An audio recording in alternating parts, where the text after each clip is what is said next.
ఈరోజు కథ బంధనం. రచన బ్రోకెన్ ఏంజెల్ కీర్తి గారు. కథ చివరి వరకు విని నచ్చితే తప్పకుండా లైక్ చేయండి. ఇంకా కథలోకి వెళ్ళిపోదాం.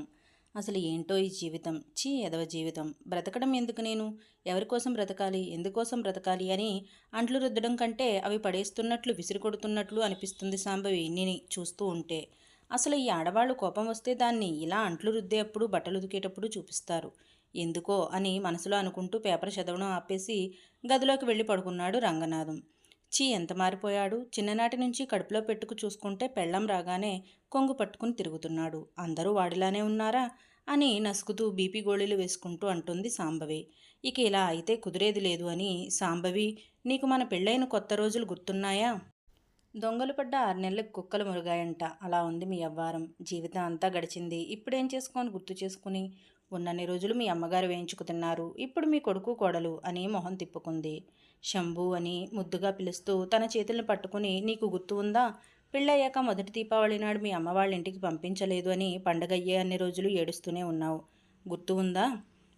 అయితే ఇప్పుడేంటి, ఒకసారి నువ్వు నీ కోడలి స్థానంలో ఉండి చూడు. అప్పుడు నువ్వు బాధపడినట్లే ఇప్పుడు నీ కోడలు కూడా బాధపడుతుంది కదా. కాస్త ఆలోచనలో పడింది సాంబవి. అప్పుడు మా అమ్మకి ఎదురు చెప్పలేక నిన్ను ఎటూ తీసుకెళ్లిన అవకాశం లేదు. పెళ్ళి, పిల్లలు, వాళ్ళ బాగోగులు చూసుకుంటూ జీవితం గడిచిపోయింది. వెనక్కి తిరిగి చూసుకుంటే సంతోషంగా గడిపిన సమయం అసలు ఏం లేదు. అది నా తప్పే కాదు అని అనను. అమ్మకి ఎదురు చెప్పలేక నిన్ను బాధ పెట్టాను. ఇప్పుడు నా కొడుకు కూడా అదే పరిస్థితిలో ఉన్నాడు. మనలాగే మన అబ్బాయి జీవితం కూడా అసంపూర్ణంగా మిగిలిపోవాలా చెప్పు. అటు భార్యను బాధపెట్టలేక, ఇటు నిన్ను ఒప్పించలేక, మధ్యలో నీ కొడుకు ఎంత నలిగిపోతూ ఉన్నది అర్థం చేసుకో. మనం కాకపోతే పక్కింటి వాళ్ళు అర్థం చేసుకుంటారా?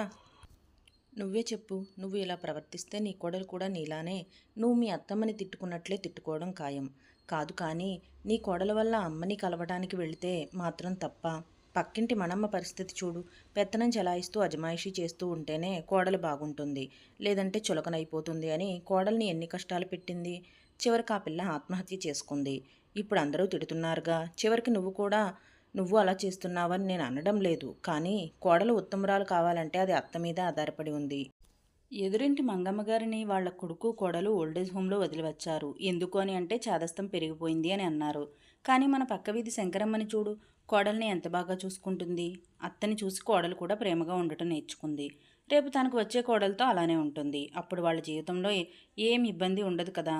ఎప్పుడు చేస్తామో తెలీదు. మహా అంటే ఇంకో 5-6 సంవత్సరాలు. ఎందుకు నా మాటే నెగ్గాలని పంతం చెప్పు. ఎన్ని చెప్పినా అత్త అత్తే, కోడలు కోడలేగా. అందుకేగా పాట కూడా వచ్చింది. కోడల కోడల కొడుకు పెళ్ళమ్మ ఓయమ్మ, పచ్చిపాల మీద మిగడేదమ్మా, వేడి పాల మీద వెన్నలేదమ్మా అని నిట్టూర్పు విడుస్తూ చెప్పాడు. తర్వాత నీ ఇష్టం. ఇద్దరి మధ్య ఒక నిమిషం నిశ్శబ్దం తాండవం ఆడింది. రంగా మన కోడలికి ఫోన్ చేయి, మాట్లాడాలి. తొందర ఏం లేదు, తీరిగ్గా రమ్మని చెప్పాలి. సాంబవిలో వచ్చిన మార్పుకు సంతోషించిన రంగా ఆనందంగా ఫోన్ చేస్తాడు. కోడలు అత్తకాక తప్పదు. కోడలుగా ఉన్నప్పటి రోజులు గుర్తు ఉంచుకుని వచ్చిన కోడల్ని సంతోషంగా చూసుకుంటే ఆనందం వెల్లివిరుస్తుంది. నేడు అత్తగారిని తన్ని తరిమేసే మన పిల్లలకు మీరు కూడా ఇలా ఉండాలి అని నేర్పించినట్లేగా. ఆలోచించండి. బంధాలను పదిలిపరుచుకుని ఉంటే బాంధవ్యాలు వెల్లివిరుస్తాయి. అవే బంధాలు బంధనాలు అయితే జీవితాలను అల్లకల్లోలం చేస్తాయి. ధన్యవాదాలు ఓపికతో కథ చదివినందుకు. Thank you for watching.